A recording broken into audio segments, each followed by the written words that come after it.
So ಹೆಂಗೆ ಅನಿಸ್ತಾ ಇದೆ ಹೊಸದಾಗಿ ನೋಡ್ಕೊಳ್ಳೋದಕ್ಕೆ ಈ ಥರ? ಮೊದಲನೇದಾಗಿ ಎಲ್ರಿಗೂ ನಮಸ್ಕಾರ. ಬರಲಿ ಬರಲಿ, ಚಪ್ಪಾಳೆ ವಿಸಿಲ್ಸ್ ಎಲ್ಲ ಬರ್ಬೋದು. ಈ ಸಿನಿಮಾ ಎಲ್ಲದರಲ್ಲೂ ಹೊಸದು ನನಗೆ. ಯಾಕಂದರೆ first of all title brat. ನನ್ನನ್ನು ಬ್ರ್ಯಾಟ್ ಅಂದ್ಕೊಂಡ್ರಲ್ಲ ಶಶಾಂಕ್ ಸರ್ಗೆ ಥ್ಯಾಂಕ್ಸ್ ಹೇಳಕ್ಕೆ ಇಷ್ಟಪಡ್ತೀನಿ. ನಾನು ಅದೇ ಕೇಳಿದೆ, ಪಕ್ಕಾ ಸೂಟ್ ಆಗುತ್ತೆ ಕೃಷ್ಣ ಅವ್ರಿಗೆ ಅಂದರು. ಹೆಂಗೆ ನನಗೂ ಗೊತ್ತಿಲ್ಲ. ಸೊ ಫಸ್ಟು ಬ್ರ್ಯಾಟ್, ಅದೇ ಡಿಫ್ರೆಂಟ್ ನನಗೆ. ಅದಾದಮೇಲೆ ಹೇರ್ ಕಟ್ಟು, ಹೇರ್ ಸ್ಟೈಲು, ನನ್ನ ಗೆಟಪ್ಪು ಆ್ಯಂಡ್ ಇಡೀ ಸಿನಿಮಾ ಕತೆ, ಮ್ಯಾನರಿಸಮು ಪ್ರತಿಯೊಂದು. ಅಂದರೆ ನಾನು ಇದುವರೆಗೂ ಏನು ಆ ಥರ ಮಾಡೂ ಇಲ್ಲ, ಆ ಥರ ಕಾಣಿಸ್ಕೊಂಡು ಇಲ್ಲ, ಆ ಥರ ಯೋಚನೆ ಮಾಡಿರಲಿಲ್ಲ.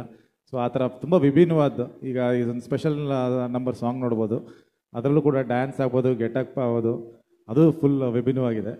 ಸೊ ನನಗೆ ಒಂದು ಹೊಸ ಎಕ್ಸ್ಪೀರಿಯೆನ್ಸು. ಸೊ ನಾನು ಮಜಾ ಮಾಡಿದ್ದೀನಿ. ಇಲ್ಲ, ಅದು ಗೊತ್ತಾಗ್ತದೆ ಸಾಂಗಲ್ಲಿ ಏನು ಅಷ್ಟು ಹೆವಿ ಸ್ಟೆಪ್ಸ್ ಎಲ್ಲ ಹಾಕಿ, ಲುಂಗಿ ಎಲ್ಲ ಹಾಕಿ, ಕನ್ನಡ, ತಮಿಳ್, ತೆಲುಗು, ಮಲಯಾಳಂ, ಹಿಂದಿ. ನಾನು ಆ್ಯಕ್ಚುಲಿ ಡ್ಯಾನ್ಸ್ ಮಾಡಿ 4-5 ವರ್ಷ ಆಗೋಗಿತ್ತು. ಯಾವ ಫಿಲಮಲ್ಲಿ ಡ್ಯಾನ್ಸ್ ಇರ್ತಿರ್ಲಿಲ್ಲ. ಹೌದು, ಆ್ಯಕ್ಚುಲಿ ಅಲ್ವಾ. ಸಡನ್ನಾಗಿ ಡ್ಯಾನ್ಸ್ ಇದೆ ಅಂದರು. ಆಮೇಲೆ ನೋಡಿದ್ರೆ ಮ್ಯೂಸಿಕ್ ಬೇರೆ ಎಷ್ಟು ಜೋರಾಗಿದೆ, ಆ ಸ್ಟೆಪ್ಸ್ ನೋಡಿ ಇನ್ನೂ ಗಾಬರಿ ಆಗೋದೆ. ಖಂಡಿತವಾಗ್ಲಿ ಎಲ್ಲಿ ನಮ್ಮ ಬಾಳುಗೆ ಮತ್ತು ನಮ್ಮ ಹಿಂದೂ ನಾಗರಾಜ್ ಅವ್ರಿಗೆ ಬರಲಿ ಜೋರಾದ ಚಪ್ಪಾಳೆ. ಇನ್ನೊಂದ್ಸಲಿ ಅದ್ಭುತವಾದ ಸಾಂಗ್. ಆ್ಯಂಡ್ ಶಶಾಂಕ್ ಸರ್ ಹೇಳ್ತಾ ಇದ್ರು, ಈ ಸಿನಿಮಾಗೆ ನಿಮ್ಮನ್ನು ಆಯ್ಕೆ ಮಾಡ್ಕೊಳ್ಳೋದಕ್ಕೆ ಇನ್ನೊಂದು ಮುಖ್ಯವಾದ ಕಾರಣ ಅಂದರೆ ನಮ್ಮ ನಿರ್ಮಾಪಕರು ಅಂತ ಹೇಳ್ತಾ ಇದ್ರು. ಸಾರ್ ಅವ್ರನ್ನೇ ಹಾಕ್ಕೊಳ್ಳಿ ಸಾರ್ ಅಂತ ಹೇಳಿದ್ರಂತೆ. ಅಲ್ಲ ಮಂಜು ಸರ್, ನೀವೇನು ಈಗ ಸಾಂಗ್ ನೋಡಿದ್ರೆ ಆ್ಯಕ್ಚುಲಿ ಒಂದು ಅಂದರೆ ಅದು ರಿಚ್ನೆಸ್ ಅಷ್ಟು ಅದ್ಭುತವಾಗಿದೆ. ಆಮೇಲೆ ನಿಮ್ಗೊಂದು ದೊಡ್ಡ ಸಿನಿಮಾ, ಆ ದೊಡ್ಡ ಅಂದರೆ ಒಂದು ಸೆಟ್ ಆಗ್ಬೋದು, ಅದು ಮೇಕಿಂಗ್ ಆಗ್ಬೋದು. ಅಂದರೆ ಒಂದೇ ಒಂದು ಕಡೆ ಒಂದೇ ಒಂದು ಫ್ರೇಮು ಈ ಸಿನಿಮಾದಲ್ಲಿ ಕಾಂಪ್ರಮೈಸ್ ಆಗಿಲ್ಲ. ಶಶಾಂಕ್ ಸರ್ ಅಷ್ಟು ಅದ್ಭುತವಾಗಿ ತೆಗೆದಿದ್ದಾರೆ. ಅದಕ್ಕೆಲ್ಲ ನಮ್ಮ ಮಂಜು ಸರ್, ಡಾಲ್ಫಿನ್ ಎಂಟರ್ಟೈನ್ಮೆಂಟ್ ಅವರಿಗೆ ಥ್ಯಾಂಕ್ಸ್ ಹೇಳಬೇಕು. ಯಾಕಂದರೆ ಒಬ್ಬರು ನಿರ್ಮಾಪಕರು ಅಷ್ಟೊಂದು ಕೊಟ್ಟರೆ ಮಾತ್ರ ಆ ಥರದೊಂದು ಕನಸು ಕಾಣಕ್ಕೆ ಸಾಧ್ಯ. ಇಲ್ಲ, ಆ್ಯಕ್ಚುಲಿ ನಾನು ಅದೇ ನೋಡ್ತಾ ಇದ್ದೆ, ಯಾವುದೋ ಒಂದು ಗ್ಲಿಮ್ಸಲ್ಲಿ ಅವರು ಕಾಣಿಸ್ಕೋತಾರೆ. ಮೋಸ್ಟ್ಲಿ ಸಿನಿಮಾದಲ್ಲಿ ಅದೊಂದು ಇದಿದೆ, ಪ್ರತೀತಿ ಇದೆ. ಈ ಪ್ರೊಡ್ಯೂಸರು ಬಂದು ಲಾಸ್ಟಲ್ಲಿ ಬಂದು ಹಿಂಗೆಲ್ಲ ಅಂದ್ಬಿಟ್ಟು ಹೋಗೋದೊಂದಿದೆ. ಇಲ್ಲ, ಅದೆಲ್ಲ ಏನು ಮಾಡಿಲ್ಲ. ಮಾಡಿಲ್ವಾ? ಸುಮ್ಮನೆ ಅವರು ಶೂಟಿಂಗ್ ಬಂದಿರೋದು ಅಷ್ಟೇ. ಹೌದಾ? ಇಲ್ಲ, ಮೋಸ್ಟ್ಲಿ ಅವರು ಡ್ಯಾನ್ಸ್ ಮಾಡ್ಯಾರೇನೋ ಅಂತ ಅಂದ್ಕೊಂಡೆ. ಬಟ್ ಇರಲಿ. ಬಟ್ ಆದರೂ ನಿಮ್ಮ ಮತ್ತು ಶಶಾಂಕ್ ಸರ್ದು ಏನೋ ಒಂಥರ ಮ್ಯಾಜಿಕ್ ಕ್ರಿಯೇಟ್ ಮಾಡಾಗಿದೆ ಈಗ ಕೌಸಲ್ಯ ಸುಪ್ರಜಾ ರಾಮಲ್ಲಿ. ಇದರಲ್ಲಿ ಯಾವ ಥರ ಮ್ಯಾಜಿಕ್ಕು ಕಾಂಬಿನೇಷನ್ನು ಯಾವ ಥರ ಕ್ರಿಯೇಟ್ ಆಗಿದೆ? ಇಲ್ಲ, ಮ್ಯಾಜಿಕ್ ಆಗೋದು ಆ್ಯಕ್ಟ್ರು ಡೈರೆಕ್ಟರ್ ಅನ್ನೋಕ್ಕಿಂತ ಡೈರೆಕ್ಟ್ರಿಂದನೇ. ಯಾಕಂದರೆ ಒಂದು ಸಿನಿಮಾ ಗೆಲ್ಲಕ್ಕೆ ಅಥವಾ ಸೋಲಕ್ಕೆ ಡೈರೆಕ್ಟ್ರೇ ಕಾರಣ. ಸೊ ಒಂದು ಸಿನಿಮಾ ಸಕ್ಸಸ್ ಆಗೋದು, ಒಂದು ಒಳ್ಳೆ ಸಿನಿಮಾ ಕೊಡೋಕ್ಕೆ ಸಾಧ್ಯ ಆಗೋದು ಡೈರೆಕ್ಟ್ರಿಂದನೇ. ಸೊ ಎಂಟೈರ್ ಕ್ರೆಡಿಟ್ ಸರ್ಗೆ ಸೇರಬೇಕು. ಕೌಸಲ್ಯ ಸುಪ್ರಜಾ ರಾಮ್ ಅದು ನಮ್ಮದೇ. ಆ್ಯಕ್ಟ್ರುಗಳು ನಾವು ಎಲ್ಲ ಸಿನಿಮಾಲೂ ಮಾಡ್ತೀವಿ, ಬಟ್ ಆ ಥರ ಬರೀಬೇಕು. ಸೊ ಆ ಬರೆಯೋ ತಾಕತ್ತು ಅವ್ರಿಗಿದೆ.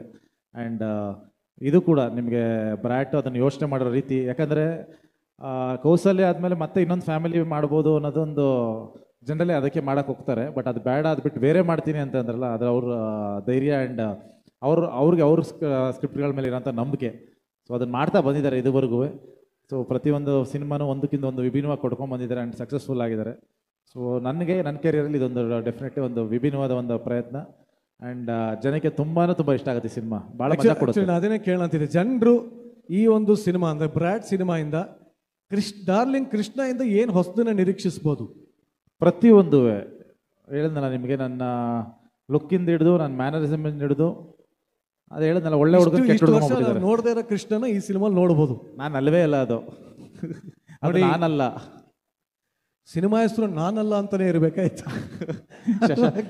ಶಶಾಂಕ್ ಸರ್ದು ಕತೆ, ಶಶಾಂಕ್ ಸರ್ದು ಕ್ಯಾರೆಕ್ಟ್ರು ಮೋಸ್ಟ್ಲಿ ಅವರೇ ಆಗಿದ್ರೇನೋ ಗೊತ್ತಿಲ್ಲ ಬ್ರ್ಯಾಟು. ಯಾಕೋ ತುಂಬ ಡೌಟ್ ಆಗ್ತಾರೆ. ಸಿನಿಮಾ ನೋಡಿದ್ಮೇಲೆ ಅವ್ರದ್ದೊಂದು ಸ್ಪೆಷಲ್ ಸಂದರ್ಶನ ಮಾಡಬೇಕು. ಯಾಕೆಂದರೆ ಅವ್ರಿಗೆ ಐಡಿಯಾ ಇದ್ದಿದ್ದೆಲ್ಲ ತೆಗೆದು ಕೃಷ್ಣ ಅವ್ರ ಕೈಯಲ್ಲಿ ಮಾಡಿಸ್ಯಾರೆ ಅಂದರೆ ಅಂಥದ್ದು ಏನು ನಡೆದಿರ್ಬೋದು ಅನ್ನೋದೊಂದು ನನಗೆ ಕುತೂಹಲ. ನೋಡೋಣ ಮುಂಬರೋ ದಿನಗಳು ನನ್ನ ಯೂಟ್ಯೂಬ್ ಚಾನಲಲ್ಲಿ ನಾನು ಮಾತಾಡಿಸ್ತೀನಿ. ಬಟ್ ಸದ್ಯಕ್ಕೆ ಯು ಆರ್ ಲುಕಿಂಗ್ ಫೆಂಟ್ಯಾಬ್ಯುಲಸ್. ಸೊ ನಿಮ್ಮಿಬ್ಬರ ಜೋಡಿ, ಮನೀಶ್ ಅವ್ರು ಕೂಡ ತುಂಬ ಕ್ಯೂಟಾಗಿ ಕಾಣ್ತಾರೆ. ಸೊ ನೀವಿಬ್ಬರ ಜೋಡಿ ಮೋಡಿ ಮಾಡಲಿ. ಈ ಸಿನಿಮಾ ನಿಮ್ಗೆ ಇನ್ನೊಂದು ದೊಡ್ಡ ಮಟ್ಟದ ಯಶಸ್ಸನ್ನು ಕೊಡಲಿ. Wish you all the best. And ಮುಂಚೆನೇ ಹೇಳ್ಬಿಡ್ತೀನಿ, ನಮ್ಗೆ ಗೊತ್ತಿದ್ದು ಹಿಟ್ಟಾಗುತ್ತೆ ಅಂತ. So congratulations. Thank you so much. Thank you. ಬಲೆ ಕೃಷ್ಣಗೆ, ಡಾರ್ಲಿಂಗ್ ಕೃಷ್ಣ ಜೋರಾದ ಚಪ್ಪಾಳೆ. ನೋಡಿ, ನಿಮ್ಮ ಫಿಮೇಲ್ ಫ್ಯಾನ್ಸ್ ಎಲ್ಲ ಕಾಯ್ತಾ ಇದ್ದಾರೆ ಪಾಪ. ಥ್ಯಾಂಕ್ ಯು ಎಲ್ರಿಗೂ. Thank you so much. Actually ಬಹಳಷ್ಟು ಜನರ ಆಸೆ ಅವಾಗಿಂದ ಎಲ್ಲ ಕರೆದು ಹೇಳ್ತಾ ಇದ್ದಾರೆ, ಬಾಳು ಬೆಳಗುಂದಿ ದಯವಿಟ್ಟು ವೇದಿಕೆ ಮೇಲೆ ಬರಬೇಕು. ನೀವಿಬ್ಬರು